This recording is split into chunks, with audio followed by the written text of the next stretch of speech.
Welcome to Founders Future, a podcast powered by closersio, where we dive into the journeys of innovative entrepreneurs and explore the road ahead for them and their companies. I'm your host, Jay Encarnacion, and in each episode, we uncover the stories behind impactful ventures, the challenges faced along the way, and the strategies driving their future growth. Today, we are thrilled to have MaryJo Burchard, the founder and CEO of Concord Leadership Group. MaryJo brings a fascinating mix of expertise in organizational leadership and change management, over 2 decades of experience in strategic leadership across academia and nonprofits, and a passion for helping leaders navigate chaotic disruptions with empathy and resilience. Based in Virginia Beach, Virginia, Concord Leadership Group, founded in 2018, is revolutionizing how organizations build trust, foster belonging, and prepare for rapid change. We'll be exploring her founding story, how her business empowers clients in the leadership development space, and her vision for scaling this impact-driven venture. So with that being said, let's dive right into it. MaryJo, welcome to Founders Future. Thank you so much for having me. It's a pleasure to be here. An absolute pleasure and an honor to have you here, MaryJo. So really would love to start at the beginning for our listeners here. If you can walk us through what specific problem in the change leadership landscape really inspired you to start Concord Leadership Group? Yeah, so interesting. Originally, I didn't know that I was ever going to own a business. My bachelor's, master's, and PhD are all in organizational leadership. And so I was in higher ed doing adjunct work with a number of universities. And I was also working in local government in the internal consulting and internal training space. And it's so funny because I kept, during that time, the thread that was woven through every engagement, whether it was teaching courses, because if you're teaching leadership, guess what? You're teaching people who are leaders who are saying, I need to go back and learn how to do this properly. And so everywhere I went, I kept bumping into the two big things were trust gaps, and readiness for change, and not just change management, because management takes planned linear changes and helps people to, it's usually framed in terms of support and speed of adoption. And I started realizing that the current statistic that everyone likes to quote is that 70% of all changes fail. And everybody has a reason why. But the bottom line is that people aren't ready. And what does that mean? And it doesn't have to mean what people make it mean. What if the questions need to be deeper than support and speed of adoption? And so I kept wherever I was, whether it was in local government, in nonprofits, or in the corporate world, when I would talk to leadership friends, they kept coming up, bumping up against this challenge. So I started doing my own private research and came up with a way to assess trust in 6 dimensions, and then revamped the way that I phrased readiness into how it's impacting what is important to you and what you need right now in 4 dimensions, and created an assessment and everything. And so I started talking to some of my CEO friends and saying, what should I do? And they said, you need an LLC. And so that got me started in that space while I was still working for local government and teaching. At that time, I think I had per semester over 100 students. I was teaching a lot of different classes. But I live in the sandbox. So I'm always thinking, not only what do we need to learn, or what content do we need to master, or what skill do we need to master? But as I went forward, I also started noticing that you could teach, it's like nutrition. Or we all know what we need to do in order to be healthy, but knowing it isn't enough. There's stuff that's stopping us, stuff in the way. And I realized that another piece to that was that if people can't think straight, if people are trauma impacted, if people have too much noise in their heads and in their hearts, no matter how good they are at a change, or know how good they are, how skilled they are at implementing something, or even how supportive they are of whatever the thing is, they're not going to be able to have a real conversation. They're not going to be able to sustain or implement whatever the change is. And so I started looking at resiliency skills, Mm. de-escalation of conversations and environmental de-escalation as well as self-regulation. Got certified in the community resiliency model, which is what the UN uses for people that are impacted by war and things like that. And I started saying, what do we need? What tiny little tool could I have that could place in somebody's hand to help them in that moment? Because we don't think straight when we get into that time. And that's what saves us when we're running from a bear, but it's very inconvenient when you can't think. And so you therefore can't remember back to what you learned in that class that you got certified in the thing. So finding some way to change the trajectory in the moment by giving people little tools. So I started working part-time and kind of leaning into that sandbox approach, working part-time as little gigs came up, building trust and rapport with people in different organizations, leaders in different organizations. And again, I had like a feeder for meeting with leaders because I was teaching them. I was chairing their dissertations. I was doing different things. And so as things progressed, I had two tracks that went down. One, I left eventually in 2019, I left to work with a former colleague in my organizational leadership. We both graduated from the same school, worked with his consultancy, and then I realized I have enough to do on my own. So jumped out midway through 2019 and started building everything just in time for COVID. And so then the clients that I had ended up needing to pursue survival in other Mhm. ways. And so I had one client left. Mm. And that client was, I was subcontracting for a consultant that was working with a global bank. And they were working really hard to adapt to the emergency situation. And I had come in because they were also restructuring at the same time. And I had come in and I'd been hired right before they had decided to shut down. I was the last person to come into this regional hub to work with the executives of a specific group in this global bank. And I felt like the last giraffe on the that entered the ark before the door shut because that was the last day they were in person before the whole organization went virtual. And they said, we still need you. So I worked with them doing change readiness, not change management. They had a change management plan, but how do we help executives and their managers hear what's going on inside of them and inside the other people and destigmatize why people are struggling. What if it's not about support and resistance? What if it's about how it's impacting their needs? And so reframing the conversation and then bringing calm and clarity and a shared language. So I went and I worked with them for about between 6 and 8 months. And we did it all virtually. And about that time, a local government experienced a mass shooting Mm. by a fellow employee.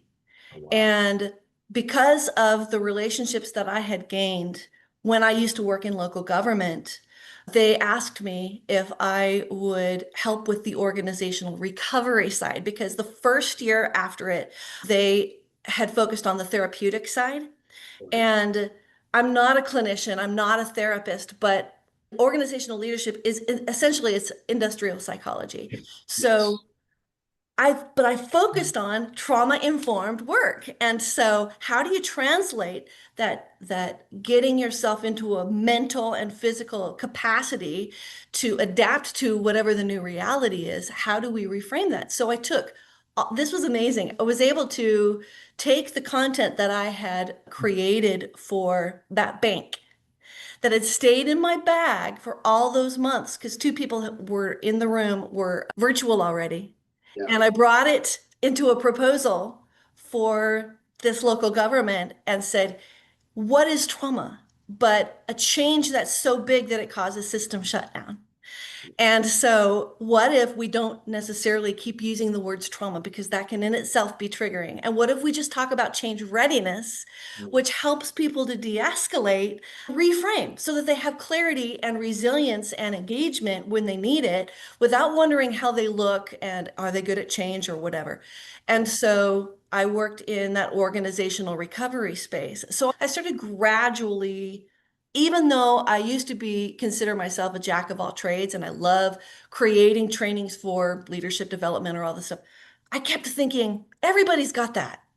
Everybody has their 12-part series in leadership development, but it won't work if people can't think straight. It won't work if people don't feel heard, no matter how much they believe that this has to happen, even if they don't have a choice. I Mm. like to tell people, you can't get buy-in for a hurricane, Right. but that doesn't mean you can't get ready for it. And that doesn't mean that you can't recover from it appropriately. It just requires a reframe.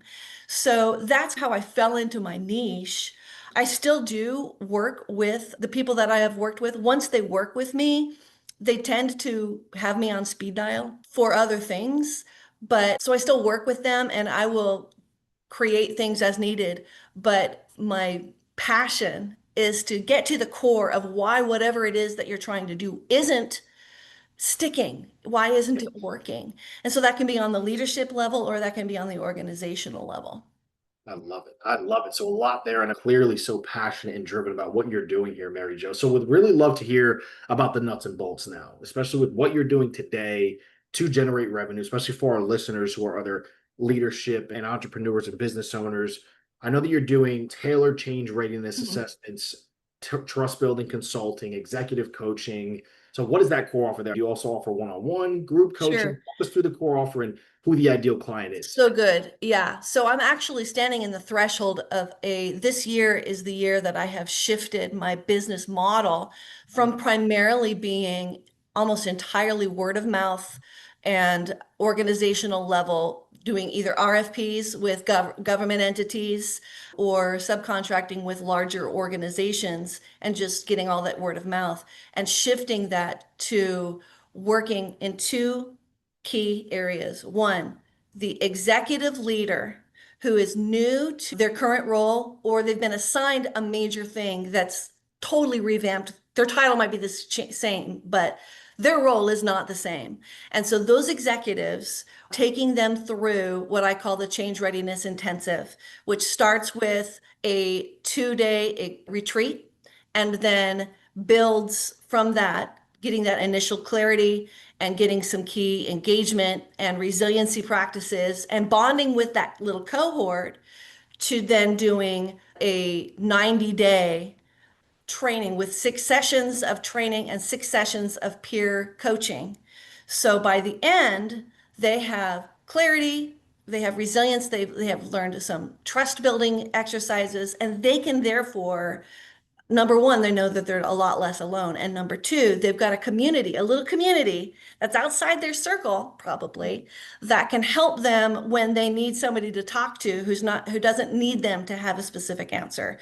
So that's on the individual level. Then on the corporate level, my goal is to have those people be the feeders Mm. to because the culmination is now you have the option of becoming certified as a basic dual coach for people of 1 to 5 coachees. And Mhm. so now you are qualified to be a liaison in your organization for an org-wide change readiness intensive, cohort focused change readiness intensive. So find the place that hurts the most, and we'll take cohorts of up to 25 managers and walk them through a similar process that includes training them in group huddles that help them to reframe the change process from support and resistance to how is this impacting your needs and what can we do right now? So again, and that would be another 3 to 6 months, depending on the speed and intensity of the change, org level cohort model for the change readiness intensive. So those are going to be my focus while I still serve these other clients. My goal is to get over the next year, get to the point where I'm starting one individual cohort every couple of months and allowing that to develop into feeders for org level engagements as well. Amazing. Amazing. So definitely want to touch on that a bit. Obviously, you just brought up the fact that you were heavily referral based, working off RFPs, and now shifting that attention. So talk about that shift a little bit on the acquisition side. What are you going to start implementing maybe around ads or social media Yeah, that's going to have more predictability in the lead flow? 100%. Yeah. So I actually, and I would tell anybody this, if you are like me, my expertise is in what I do, not Yes. in marketing what I do. My expertise has been in deep dive listening to what people need and then trying to figure out a solution. I have not spent any time learning how to Yeah. sell it. And so I actually hired a growth strategist who said, okay, you do a lot of things. I have this huge portfolio of leadership Yes. development and trust training and belonging training and all these different things. And they said, okay, we're going to do a market research on what is the biggest need right now, what has the greatest potential, what could you standardize, how would you standardize it, how would you structure it. And originally, because I've mostly worked on the org level, I started with we'll call it a high ticket offer, that Yes. org wide change readiness intensive. And as I put it together, I realized people who don't already know me are not going to trust me at that level. I need a lower level change readiness intensive to build that trust. And so then I actually took a hiatus from most of the work that I was doing over the beginning of this year to really keep honing and honing what is now my change readiness intensive for the individual. And I just think about all the executives who I have worked with one-on-one in those engagements that I've been doing, or they're just my friends because I taught them or we were colleagues together and I'm who they call. So if I could curate an experience that would help them the most with the things that hurt the most so they can do what they're experts at, then what would that look like? And so I've spent past couple of months just curating the experience. And so now I'm ready. I'm actually getting ready in the next, I think in 2 weeks, to Mm. have my follow-up with my growth strategist and say, I've got it, all the things from the pitch deck to what I want to accomplish. I do buy into not having all the things built beforehand. I have a lot of resources, but letting it take on a life of its own. So the next thing is plug and play with LinkedIn in particular. Yes. And we begin by trying out messaging specifically to sorting to those executives who are either new to their role, like they're new to that executive position, or their role has shifted and it's a huge intensive change. And so people, executives that are in their current configuration of the role for 18 months or less, so they're highly skilled, but they may be new to the organization, they're new to whatever the expectations are, and curating the message that will happen to them. That's all going to have to be manually at first until we can figure out what works best. Also, to keep it organic. And I always want to have a level of organic connection in there. But Yes. eventually we'll be able to shift to automating the initial contact. So by the time they get to me, they have their own processes. I'm going to let them be experts at that. They have their own processes so that when it comes to me, I'm having the discovery call with them. It's somebody that's already been pre-vetted, and I would go through just listening to their story, kind of like what you're doing now, listening to their story and making sure I really understand what their needs are, and then telling them this is what it is. That's what's next for me. Yeah. I love that. So with that, I want to take us into the lightning round because the time is just zooming by on me here. Sure. With that, I would love to know, is this something that you're doing as a solopreneur? As far as, do you have a sales team? I know you just hired that growth specialist. Is everything, Right. Mary Jo, are you doing all this on your own right now? Good question. AI is a dear friend of mine. Yeah. I have Grok in particular for strategic brainstorming and ChatGPT for cleaning up any written work. I get a lot done with those two things. Also, my husband is a co-founder and he does a lot of the admin stuff for me. I don't like doing the paper pushing and the number crunching. I let Yeah. him take care of those things. Also, I have a bench of people that I can call if the scale of what I was doing was bigger. They've worked with me enough, they know my stuff, so we could do larger things. And I have a cadre of colleagues that if I'm creating something and I want to throw it out at them, they will tell me, here's why that's a terrible idea, or I love it except for this. This is clunky. And while I work alone, I don't want to grow a big business. I want to grow a big community. Yes. And that community will own each other and they will be ready for whatever it is that we're doing together. And they will be the ones that expand what I do. Love it. Yeah. Love it. So two more questions for you, MaryJo, before Yes. we wrap it up. One of them is going to be on the tool or resource side. So whether it's going to be resilience exercise from one of your books or a trust building strategy from your consulting or an AI tool, what's been the biggest game changer for Concord Leadership Group this far? I think two things. One would be the change experience profile, which I have developed, which again, it can take the pulse of any change experience and in about 25 questions tell people exactly how they're doing and provide a report for them so that they can talk about it without themselves or somebody else feeling bad. And I can scale that for a group or for an organization. That's huge because you can do that as many times as you need to, however fast the organization is changing. And then my two books, Getting Ready and Ready Now. Getting Ready is for individual change readiness, and the Ready Now is for group readiness. And so those things have made it easier for me to be able to say, if you want to know more right now, I can send this to you or you can look this up or that kind of a thing. Yeah. Incredible. And last but certainly not least here, MaryJo, what is the best piece of advice that you can offer to our listeners tuning in? Just heard your incredible journey and everything that you're looking to accomplish with Concord. What can you provide for them before we wrap up the show today? Yeah, I would say, are you talking about somebody that's thinking about starting or about starting to scale Yeah, or? just our listeners tuning in, listening to your story right now. Yeah, other founders, entrepreneurs, either just starting out, looking to scale. Yeah, across the board there.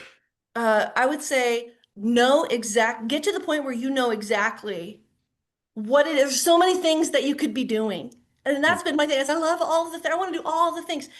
Take the time, put yourself out there and do what is coming, fill the need that you're seeing, but then allow that to help you to discover what's the thread that I have that nobody else has. You got to get clear on who you're trying to talk to and what problem that you're trying to solve. And that can be really scary. Viktor Frankl said, "What is to give light must endure the burning." And I think that's something so important. If we're going to try to help somebody else, we've got to be willing to subject ourselves to the burning away of the things that are nice, but are not the best thing that we could be doing for somebody else. Absolutely. I love that. With that, right there, ladies and gentlemen, that is going to wrap up another inspiring episode of Founders Future. And MaryJo, I just can't thank you enough for coming on the show, sharing your incredible journey and your insights with us, and just clear as day, the passion and the drive and the intelligence that you have. You're going to continue to do some incredible things. So truly an honor and a pleasure to have the conversation with you today. And to our listeners, if you enjoyed this episode, don't forget to subscribe to Founders Future wherever you listen to your favorite podcasts. And also check out Concord Leadership Group at concordleader.com for their resources like their change experience profile. And follow MaryJo on LinkedIn at linkedin.com/in/MaryJo Burchard. For more resources and insights, you can visit us here at closers.io, where we're dedicated to helping businesses accelerate their growth. Until then, keep climbing, and we will see you on the next one.